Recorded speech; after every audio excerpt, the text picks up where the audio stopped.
watching ZTV on the Higher Learning Network. Got your head right.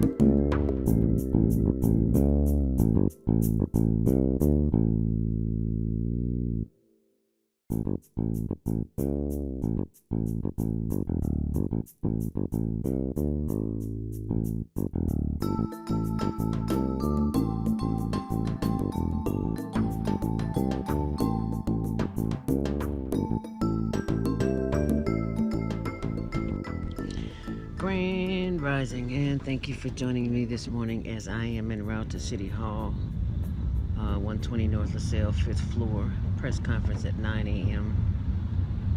So tune in to Dr. Willie Wilson's, because for some reason or another, I cannot get City Hall when I am trying to do a live Facebook. You know, it's hit or miss. So join Dr. Willie Wilson's Facebook Live at 9 a.m.-ish. Today's press conference is about no more city contracts to political donors. Hi, Jean. Hi, Valentine and Lionel Martin. Thank you for joining me. If you're a small business owner or entrepreneur, and hi, Stephen, you've been renewing your business license for the past 10, 20 years and never gotten a contract with City Hall, now you know why, because it's pay to play. And if you don't pay, you can't play. It's simple. And Dr. Willie Wilson has a remedy for that. No more political donors getting city contracts, because we all know that's how things are done. Hey, Mark. And if you are not part of that machine, then you will not be part of the experience of winning a contract.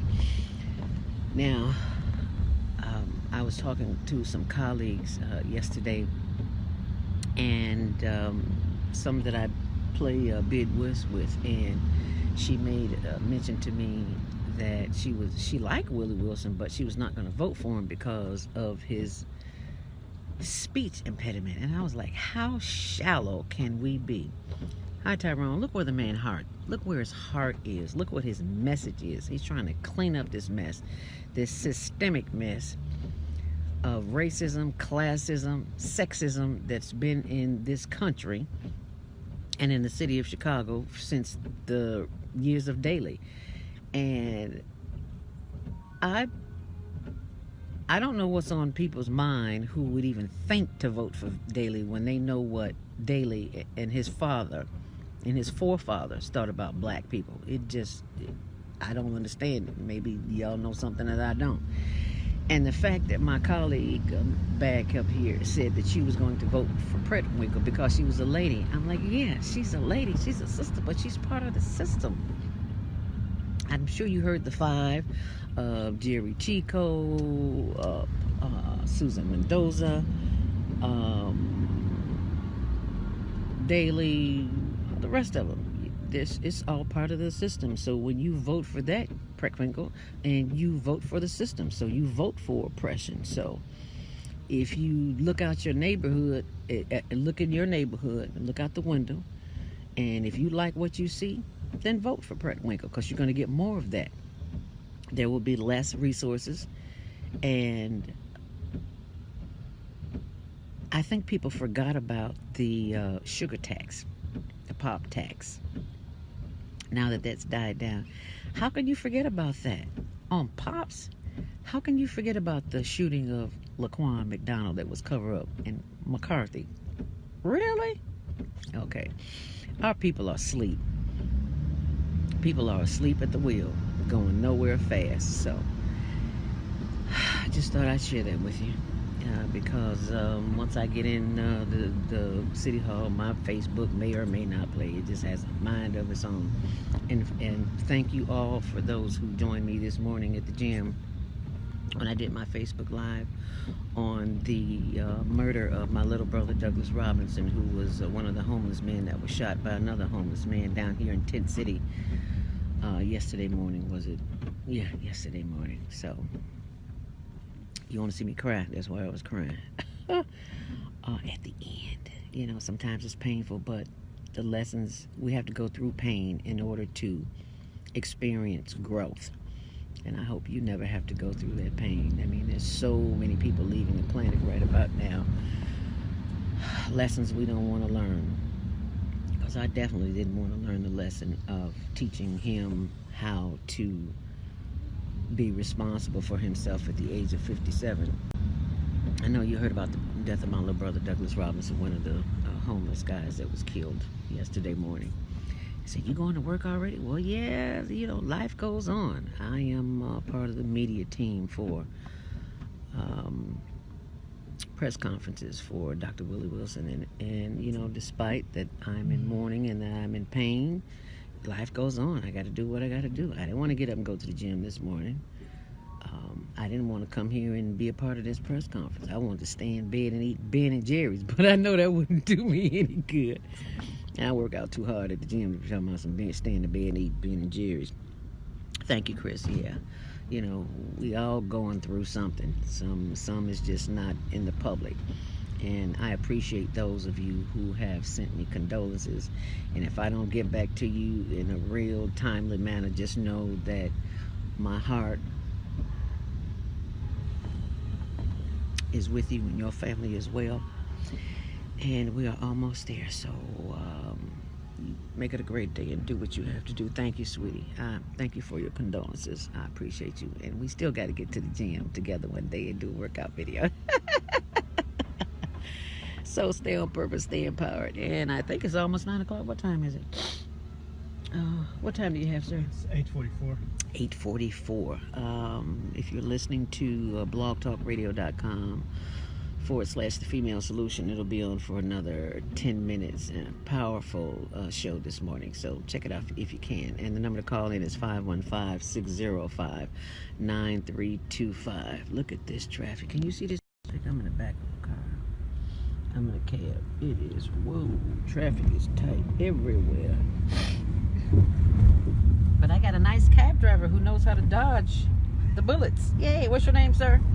My name is Kareem. Kareem. Yes. Kareem, thank you so much, Kareem. No problem. Okay, Kareem's going to get us here safely. And we appreciate that. No problem, okay, I got to go. Check out The Female Solution on blogtalkradio.com, 515-605-9325, and make it a great day. Oh, very sorry for your loss. You've had a big loss, Yes, I have. and you're looking wonderful. Thank you very much. You're smiling and you're strong. I'm trying Be to get strong. through it. White light Yes. from me, Thank from all you. of us. Thank you and for the all white people light. out there to you. Appreciate it. Appreciate it.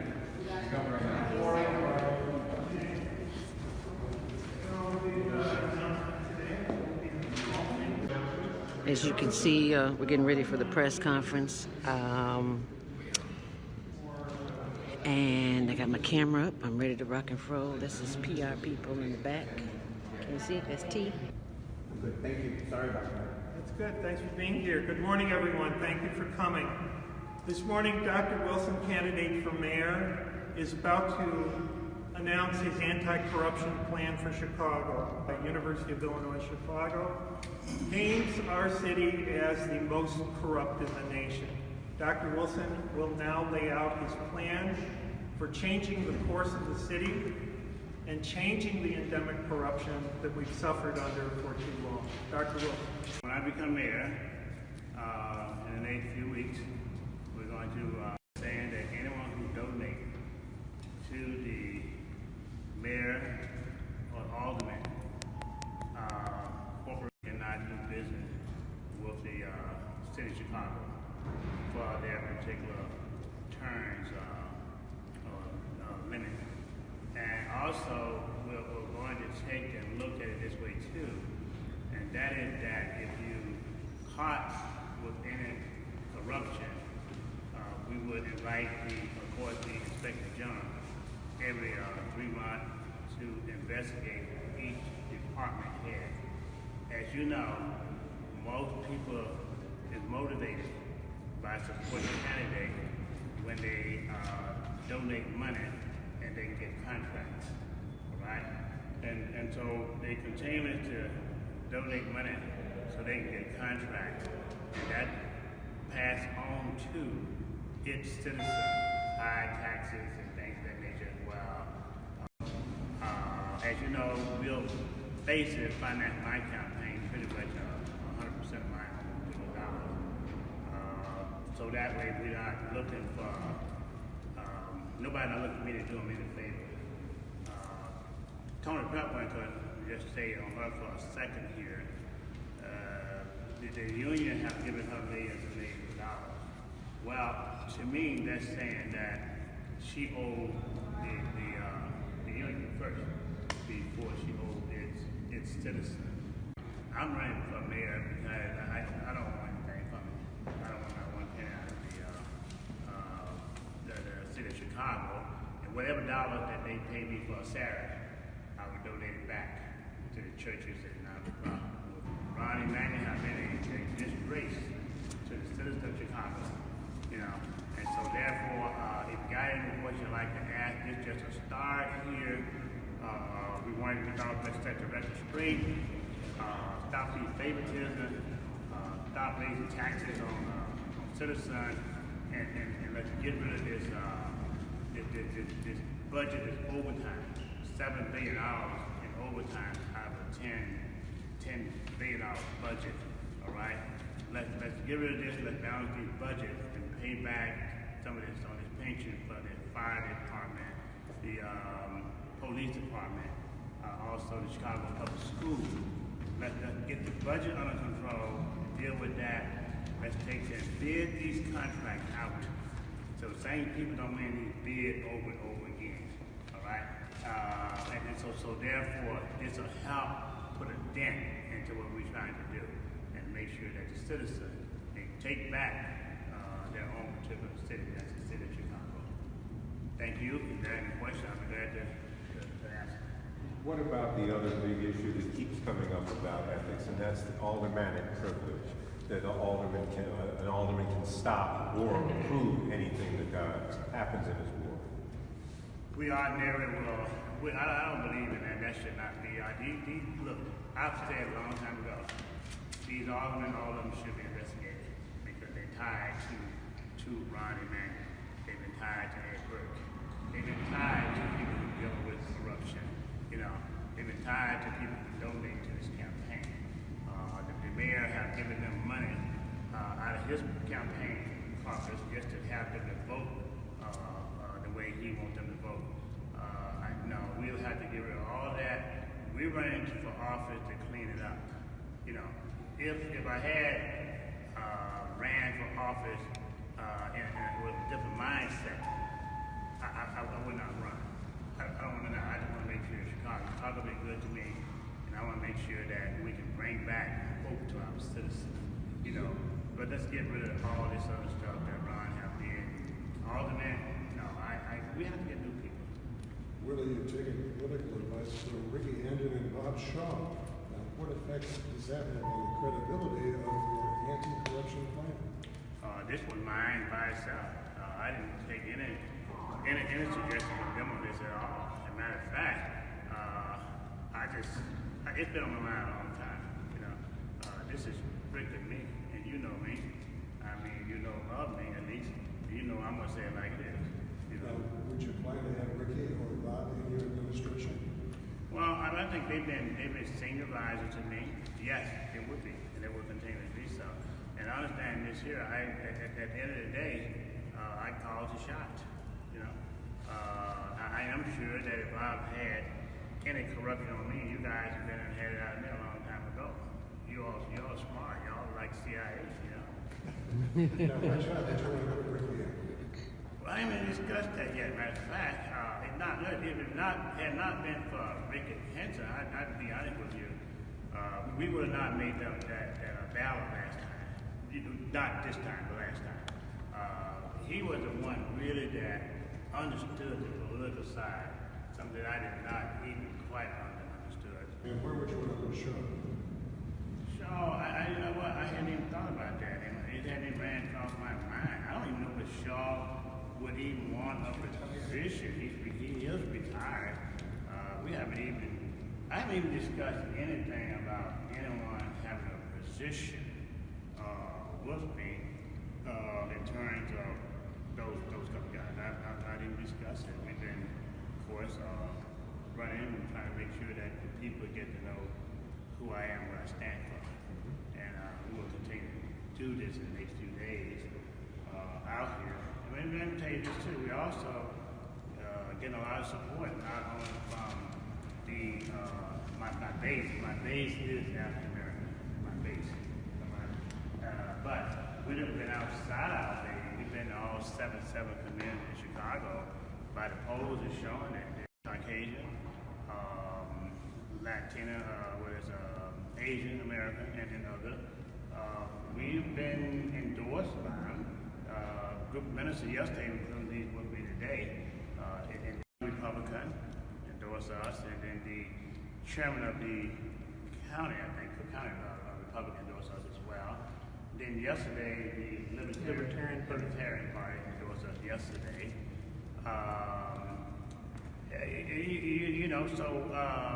It began to take legs and reins of it. We haven't promised anything to anybody, no more than this, is that I'll make sure that Libertarian, Republican, Democratic part of my administration, as well as Democratic Party itself, should run things. It's not about trying to do things underhand, things of that nature, because we stay clear of that. I'm not even myself running from the Republican Party, Libertarian Party. I'm not. They haven't even offered, I haven't even asked. So we'll just, we took their endorsement, and they're ours. As you know, as I stated on the debate the other night, when I ran for president, the Democratic Party itself wouldn't even let me on the same stage with them. The Supreme Court of Mississippi ruled that they must let me on the ballot down in the state of Mississippi. And I was surprised at that because it was in the Supreme Court of Mississippi, and they ruled in my favor. And so, a lot of things I look at today is that I really don't believe it's so much as people racist. I think it's a lot got to do with lack of communication, and we learn too. But we just got to keep moving on, If you're elected, who's your finance chairman? Well, let me correct this, man. Not if I'm elected. I'm going to be elected. Okay, when you're elected, who will be your finance chairman? I don't, you know what, man, take and deal with that, to be honest with you. I cannot fix Chicago, nor will I even try to fix Chicago by myself. You got me. There you have it. That's the press conference. Anti-corruption plan. Yeah, I got footage. You can get it from my Facebook if you want to. Okay. Yeah. Anti-corruption plan. Anyone convicted of bribery of a public official will receive lifetime ban from doing business of any kind with the city of Chicago. I got to turn this around because they're doing this somewhere.